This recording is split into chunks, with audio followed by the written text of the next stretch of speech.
Before I start this video, I would just like to let you guys know that I am uploading the audio to these videos in podcast form on a podcast that you can find on Google or iTunes or Spotify, and it's called Jason Gallant's Enlightenment.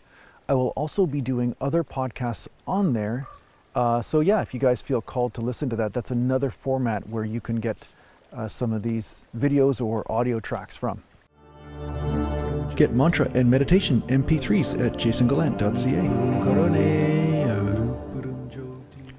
Today I'd like to talk about another tool in your toolbox in your quest for freedom or realization, or whatever word you want to come up with. Now, a lot of my videos are more with a satsang flavor to them, meaning that the game of polarities in life, the good, the bad, the light, the dark, all this stuff is going on. And it is the play of the experiences of the mind. And as much as you can try to make things more pleasurable for yourself to the best of your ability, it's still a game that you're stuck in, right? So satsang is it's like lopping the head off of the entire game altogether so that there is no game. There's no you. There is the truest identity, which is the source of you, but it has nothing to do with your idea of you. I've also spoken about how difficult it is for some people to let go of their point of view, let go of the I, because there are certain densities that are, let's just say,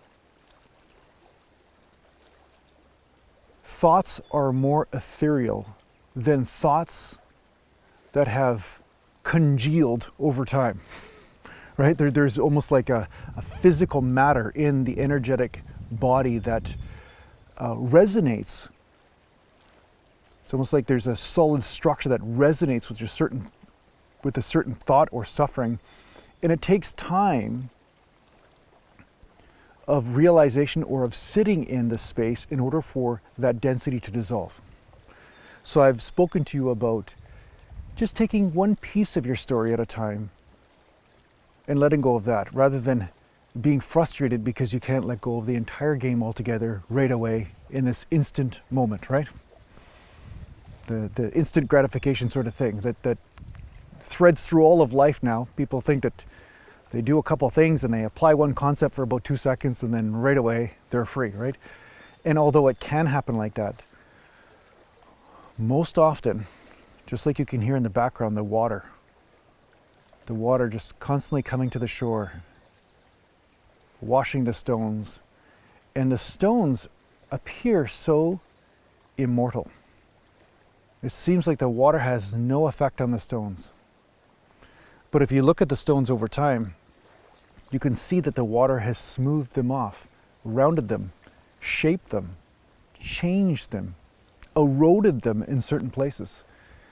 But there is a time that the stone must be immersed in the water before this takes place. So today I'm going to speak to you from a less satsang point of view, but more of when you're really caught in the ego. I'm going to speak to you more of when you're caught in the ego and something that can assist you with realizing that no matter what you're experiencing, it won't always be that way. This is not delusion. This is not creating a delusion or making you just positive in your mind, right? A lot of people think, just think positive. There's some truth to that. Focusing on what is going well for you is not a bad thing. It's a form of gratitude, and it opens the heart and allows more of this erosion of the ego to happen. But another thing that you can use in your toolbox is hope. If you look back on your life, there has been a kaleidoscope of experiences. Not all of them the same, right? Many different colors. Great experiences, bad experiences, suffering, happiness, or at least happiness to the highest degree that you know at this point. But one thing that you can be certain of is that your experience has always changed. It has never been exactly the same. Even if you say it's been misery most of your life, you could say that there are different deviations of misery, right?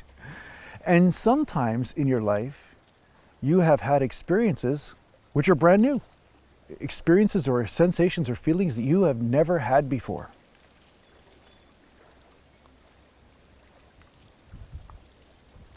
This is incredibly exciting if you look at it from the point of view that I'm seeing it right now.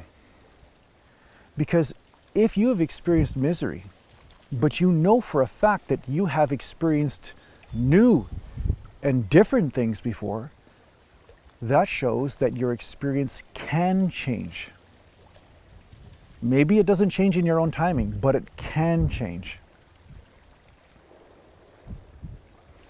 Even if you've sat immersed in an experience or a certain experience for 10 years,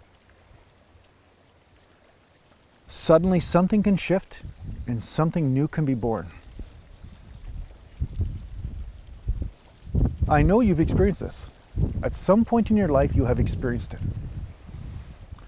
Chances are you've put a certain situation to blame for that experience. You've said, oh, I got a new love in my life, or I had a new pet, or I had a birthday or something, and then that caused my new experience. But I'm saying no. The experience may have been triggered, but that experience still exists within you.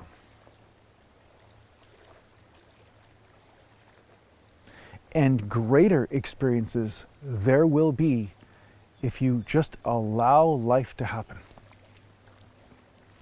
There were many experiences that I had after turning 30 years old that I had never had in my life. Internal experiences. And I was so certain up until that point that, well, the way I see life is pretty much the correct way. It's the only way. It's very objective, right? The mind and the ego deludes you into thinking that your experience is objective. And when you entertain just the smallest possibility that, maybe there's a chance that a new experience can happen at any moment, that creates a crack in the identity which allows the light in. Hope and humility. They are related. Hope is the realization that something greater than what you know can happen. Something different. There's not a person on this planet that if I ask them, if they're mentally sane, do you know every single possible thing? And they would say, oh, of course not. Well, entertain the possibility that you don't know every possible thing about the nature of experience if you are suffering. No matter how subtle. Even if you're feeling great, maybe even greater things can come.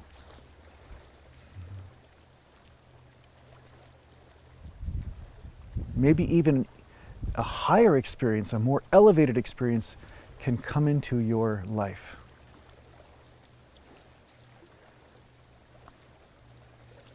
See, as much as you face darkness on the spiritual journey, you are building this beautiful work of art of experience.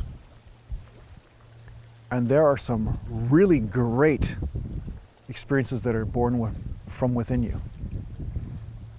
Experiences that will be so frustrating to you because you'll try to explain them to other people and they'll be like looking at you like, what's wrong with you? You're happy, but there's really no reason. What happened? Or you're excited, or you're just passionate about something. Where's that coming from, right? That's the thing. All of this stuff comes from within you. It's just that you have to just be humble enough to let go of controlling everything and have faith and hope that something greater can happen. This is the beauty of the spiritual path. You become so certain of certain things, and then it's time to let go of that certainty. That certainty that locks you into a certain point of view. So you're falling into a greater omniscient experience of this moment instead of such a personal one.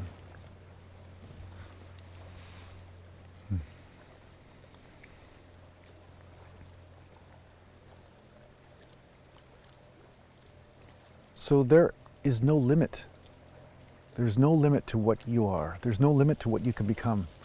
There's no limit to this exploration. It just continues. And really, I'm making this video to help you to understand that no matter where you are, no matter what level you feel that you are at, no matter what type of suffering you're experiencing, it is not the end. One very powerful thing to teach yourself, or at least to tell yourself, is that you don't know what all this means.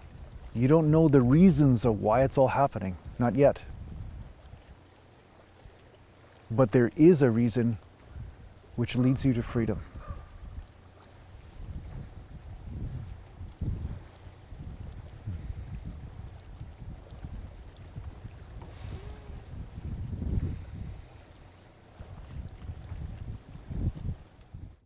So no matter what darkness you're experiencing, no matter what density or experience of futility you're experiencing, there is always something greater within you that is waiting to emerge. And so often, the darkness precedes the light.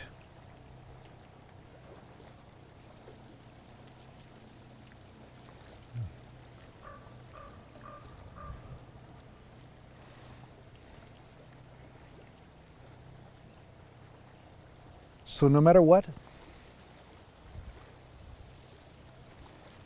remain disciplined with your spiritual practice. Whether you feel called to do a mantra which assists with a certain problem in your life or a certain experience, or your breathing and meditation, no matter what's happening, just allow it to happen and continue to forge forward with your practice.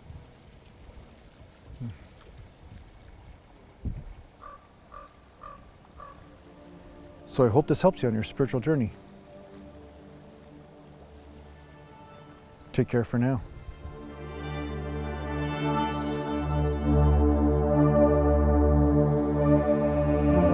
Are you interested in working with a spiritual teacher in a formal setting? Well, perhaps the Wisdom Life School is for you. If you're interested in checking out what the Wisdom Life School is all about, just go to aratima.com.